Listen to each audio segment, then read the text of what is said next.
This is the brand new Elegoo Centauri Carbon, and it's obviously going directly after this guy, the Bambu Lab X1C. And boy, did they plan their launch timing perfectly. I'll put it to the test by comparing accuracy, repeatability, and of course, how well it can print benchmarks. Can Elegoo dethrone the grand poobah of easy-to-use 3D printing? It sure does look promising, and you're not gonna believe what it costs. I actually first got a glimpse of this Elegoo cosplaying as a Bambu Lab printer back in June when I attended Rapid TCT in LA. I was walking past the Elegoo booth, which had these weirdos lurking around, and noticed an oddly non-bedslinger printer sitting all alone. Now to be fair, walking around that show, I probably saw 5 or 6 other wannabe Bambu Lab clones, but this one was different. It seemed really well done, and coming from an experienced company like Elegoo was probably half decent. But it was very obviously not a fully fleshed out product yet. So I left the show and didn't think much of it until Elegoo reached out asking if I'd be interested in test driving one when it was launched. To which I said, sure. And then I got busy and forgot again. 6 months later, a big box showed up, which instantly reminded me that I tend to forget about commitments. A lot, actually. Just ask my wife. So I got it unboxed and, as expected, was packaged correctly. I never got the appeal of unboxing videos like, oh wow, some foam. Look how nice this foam is. Ooh, plastic, very cool. Oh my God, another box with an obnoxiously small amount of film in the bag. What is this, Christmas all over again? And after getting past the epic excitement of unboxing, I set it up, and this is usually the first test. How easily does it go from packaging to printing? In this case, I just had to attach the screen, plug it in, and start a calibration routine. So far, very Bambu-like, which is a good thing. Then I decided to print a couple of test prints included on the thumb drive. And now I never really put much stock into these prints and how they turn out because the files are picked by the company and sliced perfectly for the printer. So of course they're gonna turn out great, which they did. Especially in the rainbowy PLA I had left over from a print I made for my daughter. Nice surface finish, and the dang printer seems really fast. Now, this video isn't gonna be me going through each spec and feature of the printer. There will be dozens of those from some very knowledgeable and awesome creators. They'll print benchies and show you how quickly they finish down to the millisecond. Now, at a high level, most of the specs on the Centauri Carbon are almost identical to the X1C. Print volume, max print speed, acceleration, hot end flow rate, and hardened steel hot end components for abrasive materials. The small differences worth noting in the Centauri Carbon's favor are the hot end temperature is a bit higher at 320 degrees Celsius versus 300 on the Bambu. The hot end heater is a bit larger at 60 watts versus 40 watts, and the part cooling fan flow looks to be slightly higher. And those last two differences should allow this one to not only heat up faster, but potentially to print a bit faster as well. But I'm a pragmatist, and I really don't care about most of that. Speed means nothing if you can't rely on the printer to do its job. But since everyone loves a good race, I put them head to head, but not printing benchies, because I actually hate the benchy, and instead decided to use a slightly different STL file. The Centauri Carbon finished printing in 36 minutes and 30 seconds, while the X1C took a staggering 46 minutes and 20 seconds. And I'll admit, the results of this test were a bit shocking. The Bambu Lab was a full 10 minutes slower than the Centauri Carbon. Keep in mind, I use all the same print settings, the same layer heights, the same infill percentages, everything. And yes, you could say the surface finish is slightly better on the X1C, but is it worth 10 minutes to the average user? I don't know. I guess that's for you to decide. All right, enough of that. My questions mainly revolve around, is this thing easy to use? Is it repeatable? Is it reliable over time? And is it at a price point that makes sense? Because as my channel name implies, I'm interested in 3D printing as a business first and a hobby second.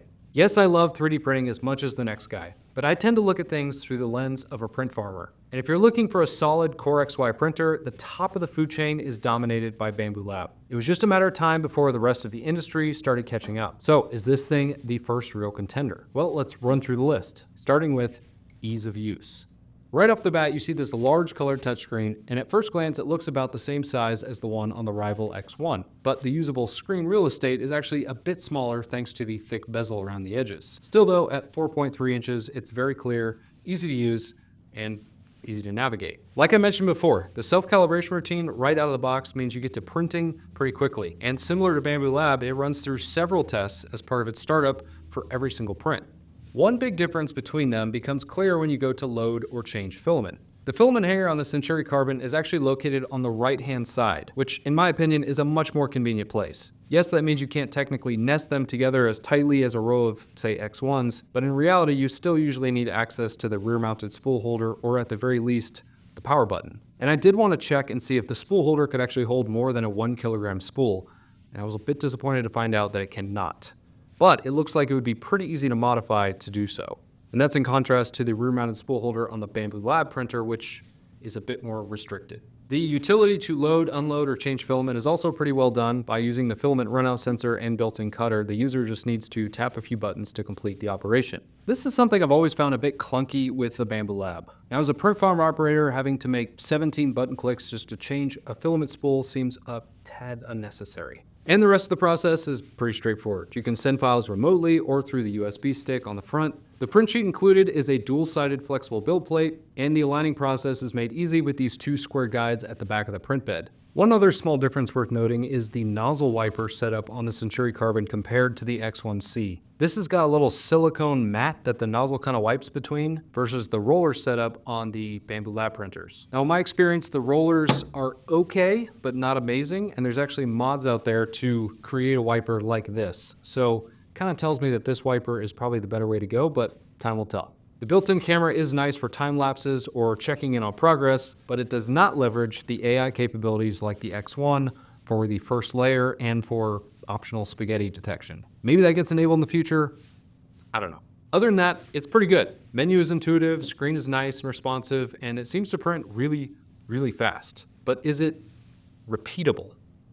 Sometimes people focus on accuracy of a 3D printer, especially when you're needing it to make functional parts that either fit together or with something else. But actually, repeatability is far more important. As long as you can factor in an offset in your designs, you should be able to reliably get accurate parts over and over again. I ran a simple test on both of the Centauri Carbon and the X1C where I printed several boxes and tubes at various locations on the print bed and different orientations. Now this should highlight any discrepancies in the overall accuracy and repeatability of the machines. Now I ran this test 2 different times with the same settings and filament and compared the results. And the data was quite interesting. What I did was measured the maximum variance between the sides of the squares and the circles for both tests. And when it came to the circles, it was about the same between the X1 and the Centauri Carbon. The maximum variance was somewhere around 6 or 7 thousandths of an inch. Pretty good.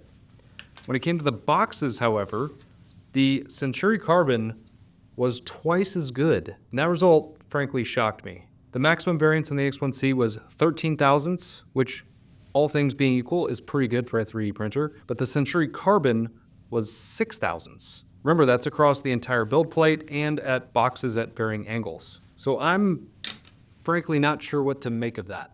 One of the most important factors in a machine's ability to be repeatable is the overall construction. A flimsy chassis is much harder to compensate for and usually means accuracy or repeatability suffers. This is true for all mechanical equipment, from high-end CNC machines to dinky little 3D printers. In general, the higher the overall rigidity, the more repeatable and precise a system can be. Now, the Bambu Lab X1C chassis is made up of a welded assembly of stamped steel. And when you look at it, it doesn't seem like it would be very stiff, but I think there's enough data out there to confirm that it does a good job. I've never personally had an issue with accuracy, repeatability, or surface finish on those machines that wasn't caused by something else.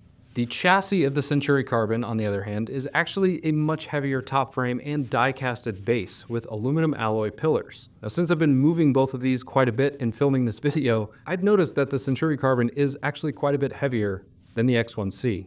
Oh, Kelly Clarkson! And the weight seems to be coming from the base. Now, maybe this doesn't actually translate to a measurable difference, but I can at least appreciate the approach that Elegoo's taken here. The next important aspect to discuss is reliability over time. Now, I've only had this printer out of the box for about a month, but I've been trying to keep it busy printing a series of parts to get an idea on the overall reliability. And so far, so good. But 1 month basically tells us nothing. I actually just released a video on my other channel detailing my experience after having run my fleet of Bambu Lab printers for over a year, accumulating a combined print time of something like 100,000 print hours. So if you want to learn more on that, please go check that out. That is a proper test and would surely expose some weaknesses here, but at this time, I just really don't have the data for this Elegoo. I will say though that Elegoo is a 3D printing brand that's been around for a while, so they should have a pretty good idea on how to engineer out some common failures. But up to this point, they just made open frame bed slingers and resin printers, so their experience with high-speed Core XY machines is pretty limited. Time will tell if they got it right or if there's some ticking time bombs waiting to show their teeth.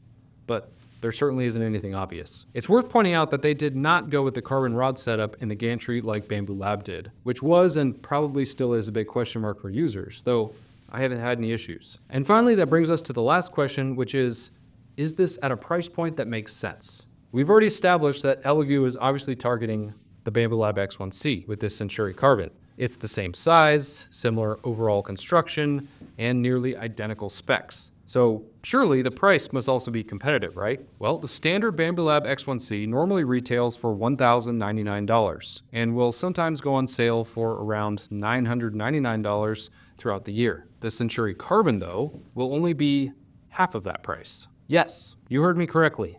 For somewhere around $500, you can get this 3D printer with similar specs as the almighty X1C. Now, does it have an optional AMS? No. Does it have LiDAR? No. Has it proven itself in the market yet? No. Is it at least a compelling alternative? Absolutely. Also, if the Elegoo slicer is any indicator, it looks like they're also going to have a more basic Centauri version of this printer without the side panels, similar to the Bambu Lab P1P, which means they'll have an even cheaper option as well. Very interesting. And as I'm saying it out loud, maybe they didn't want me to share that part. Shoot. Remember that competition is always good for consumers. Bambu Lab has created the new gold standard for the consumer 3D printer that just works. And the more that companies start biting at their heels, the more innovation we all get to enjoy.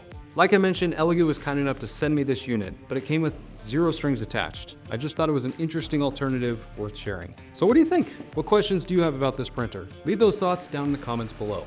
If you want to build or grow a 3D printing business, be sure to find that link down below and join the waitlist for the course I'm putting together, which I'm hoping will launch sometime in March. There's a lot of people in line and you don't want to miss it. See ya.